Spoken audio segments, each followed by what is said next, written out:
Welcome to today's episode of Canadian Mortgage Weekly. I'm so excited that you guys are able to join us today. We have a great episode planned.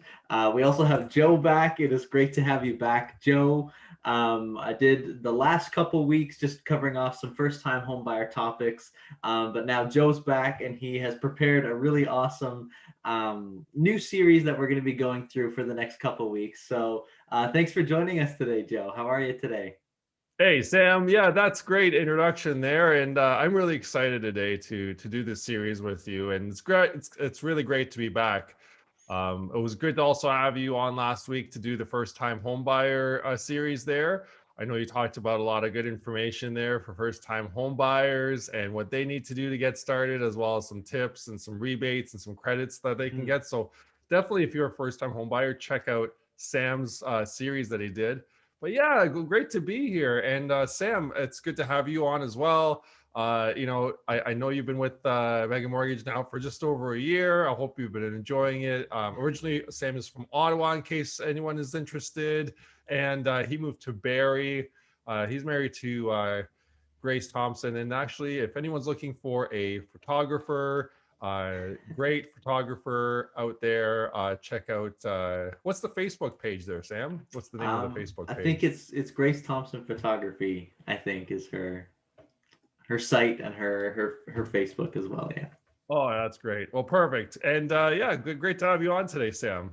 Thanks for joining us. Yeah, and if anyone doesn't know yet, so Joe's been in the mortgage industry for over 10 years, lives in Aurelia, but we serve all of Ontario, right, Joe? Especially with COVID, everything's virtual. We can be as remote as we want these days. It's, I guess, a perk of the trade. Yeah, you'd bet. You know what? Going virtual has been something in the past that I've struggled with because I love to meet people in person, and I always like to meet with my clients in person to get their mortgage all uh, uh, tidied up. But Mm-hmm. in these days, it's been all virtual since March of 2020. And it's been something that has been a huge shift for us. So I'm glad that we've been able to do that. And now we're pretty much all virtual. And a lot of clients actually really enjoy that. They really enjoy being able to meet with us with their baby in hand on a Zoom call, or maybe they're not wearing pants, or whatever it is that may be the case. It's good to go virtual and give people that extra flexibility. Absolutely. I think I've done quite a few FaceTime video calls where they're talking in kind of hushed tone because the kids are already put to bed. But yeah, Zoom's been great to be able to actually see people, from a virtual perspective. You bet, yeah, and I'm sure you've had your clients appreciate just being able to meet like that because they don't have to Mhm. drive anywhere. I mean, That's I right. remember I remember going to meet with folks and appointments, and you would actually drive to a place and then meet with them there, Mm. and then they would have to drive there. So there's all that, but yeah, it's been good, and I'm glad to be back today. And today we're talking about starting a really awesome new series about those who are retired and or just try to uh, folks later in life that are looking to move or sell, buy, or even refinance their mortgage. It's going to be a great show. Yeah, absolutely. I'm really excited to dive in. And there's been lots going on in the mortgage industry lately. There's been some new policy changes, things that are changing. We've been looking at some economists' perspective from a couple different banks. And one of the big things that I covered off really briefly in the last video is actually this new first-time buyer incentive. So they've revamped it. There's a 2.0 that is officially launched. I know that we heard about it months ago that it was in the works, but it's officially launched as of I think 2 weeks now. That Wow. allows you to borrow more if you're looking to buy in Toronto, which I know and you would know as well, Joe. It was really hard to get Toronto buyers into the first-time home buyer incentive, right? It was the qualifications weren't quite there to actually get them in. So hopefully we'll see some changes with this new program. Yeah, well, the changes they've put out are been amazing. I mean, you can buy now a house in the GTA. They've raised the amount you can borrow by hundreds of Mhm. like a few $100,000 now. So It's definitely a big boost. So if anyone in the GTA is looking at or the Vancouver area as well, Yes. and the Victoria area as well, Mhm. looking to buy a home. I mean, from what I understand, they can borrow a few hundred thousand more, and the maximum income has now been increased as well, right, Sam? That's right. Yes, they've increased household income, and I think the figures, the old program used to be around 500 and 5,000, and now the qualification, like maximum theoretically, is 722. Wow. So it's over 200,000 more, which is really beneficial, especially if you're purchasing in the market where having a maximum purchase price of 500 doesn't get you too far in the GTA. So hopefully we'll see this actually pan out and help first time buyers out. Oh, that's great. Really glad to hear that, and I'm really excited just to help some more first-time home buyers with you, Sam, Mhm. on that. I know that in 2020 and going into 2021, we were working with a few first-time home buyers who actually took advantage of the first-time home buyer Yeah. incentive version 1.0 that came Mhm. out.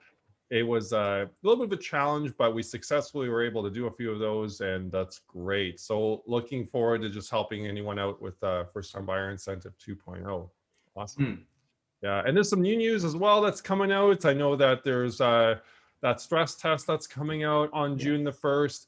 It has not officially been confirmed by OFSFI, which is the governing body for mortgage rules in Canada.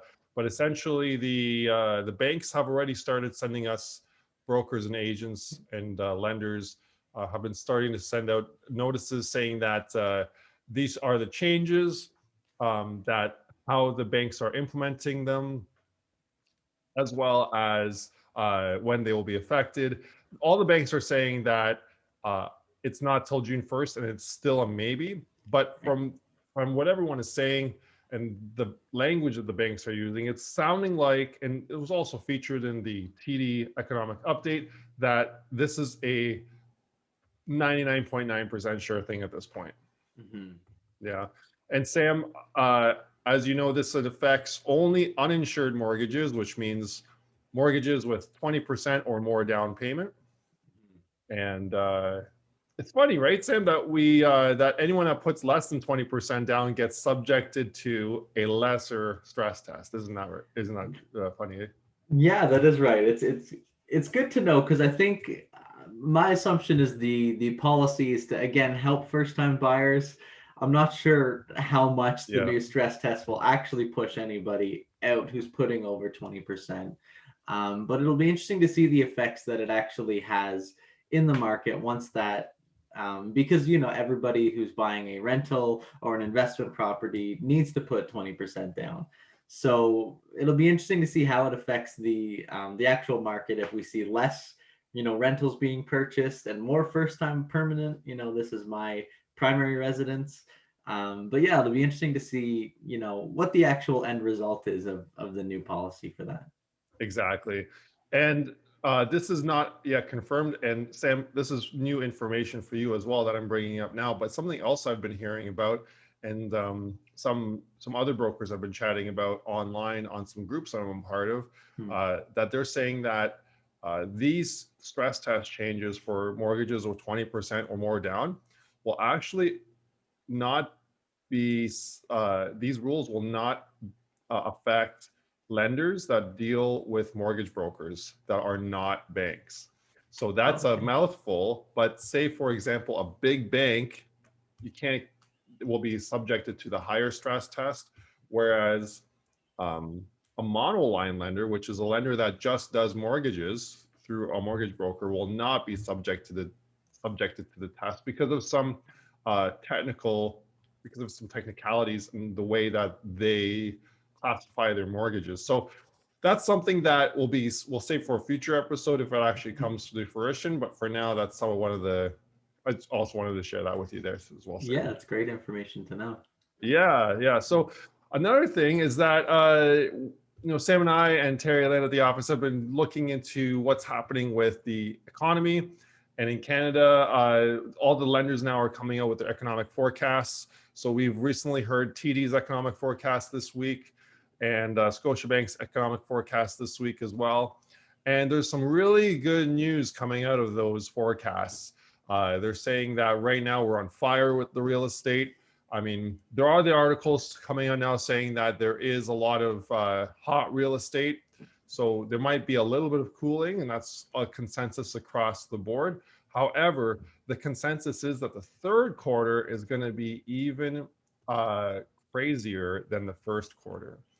So I mean, like it's something that we've seen. As you know, Sam, it's been a very crazy first quarter, Mhm. January, February, March. So to hear from large and important economists at these large banks that that the third quarter is going to be even bigger, it's Mhm. something we need to get prepared for. It is, and it's definitely, it doesn't sound like much when you're saying it, but when you look at how busy the first quarter was, right? We had seen, deals were flying in.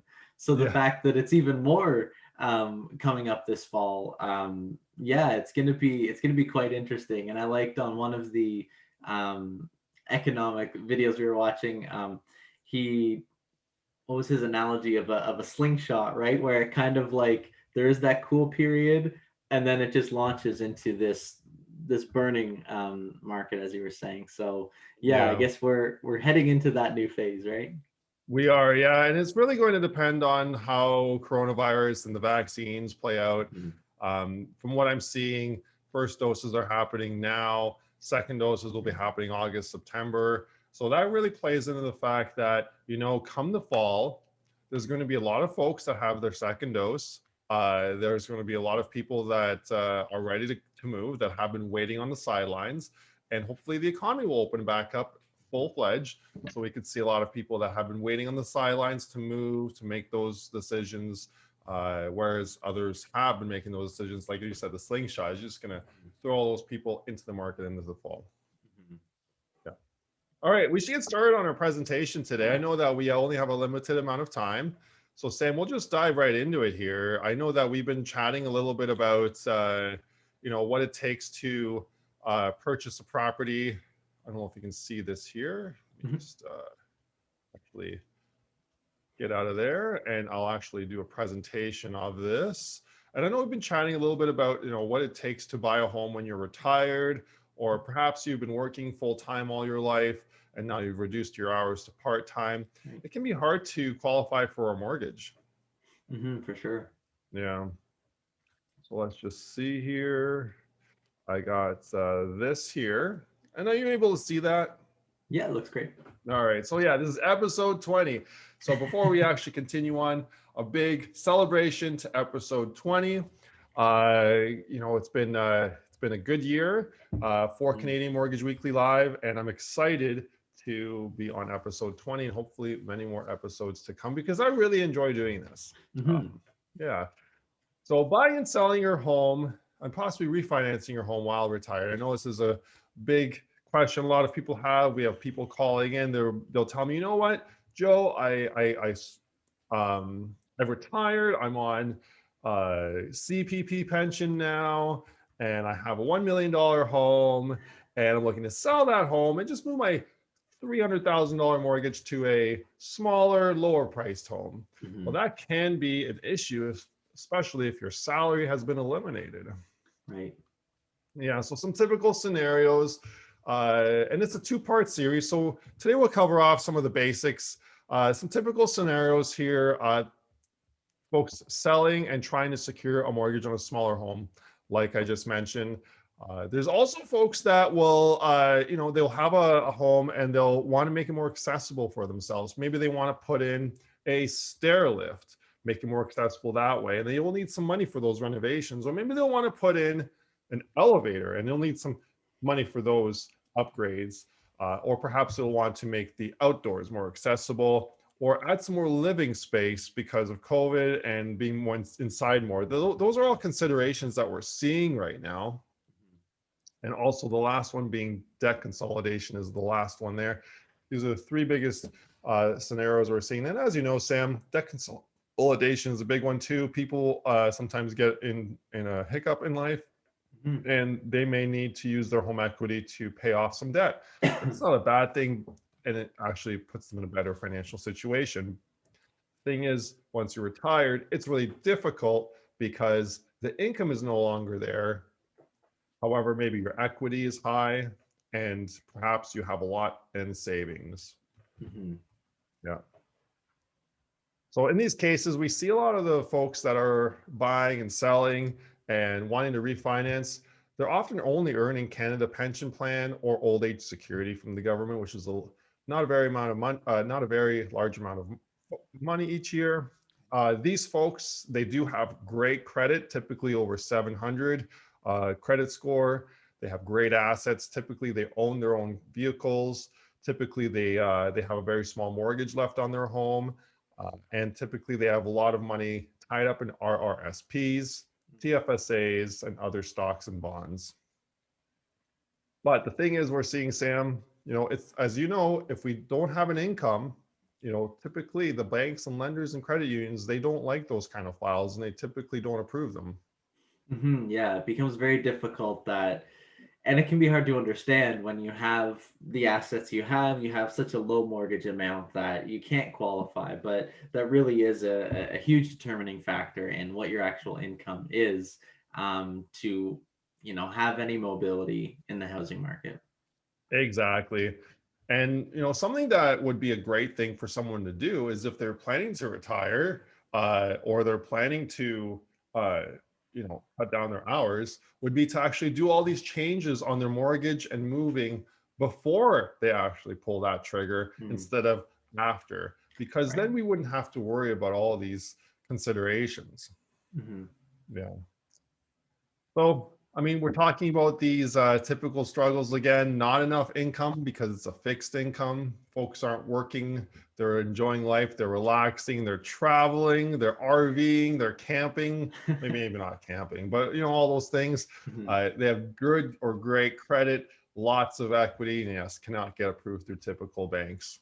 So, some solutions that I wanted to go over here that aren't the best solutions, but just some solutions that I see people consider in this stage of life, which we would not necessarily recommend unless they absolutely warrant them, would be to either obtain a private mortgage, which would be usually a higher interest rate than a bank, or go with an alternative or B lender, which is also a higher rate than the bank, not as high as a private mortgage, but sort of the in between section.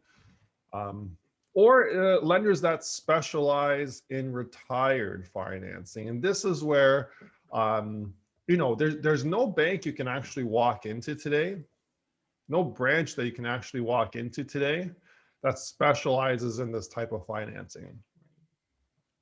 So whether it is you're walking into TD Canada Trust, Bank of Nova Scotia, any of those big banks, they will consider your mortgage based on income, whereas there's some retired specializing lenders that focus on your equity.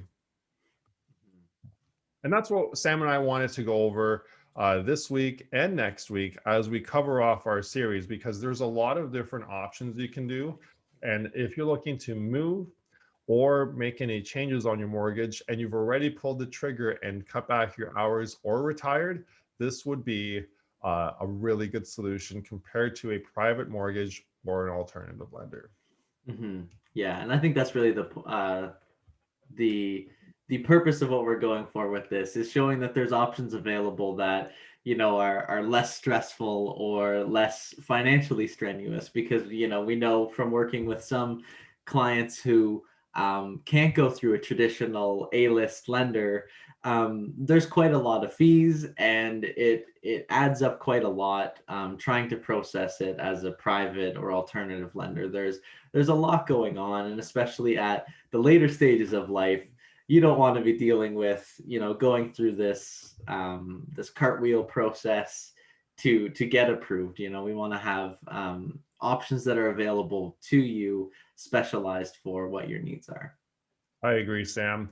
Hmm. So just looking at the next slide here, what we'll do next week is we'll have Barry Ray join us from Home Equity Bank on our show next week.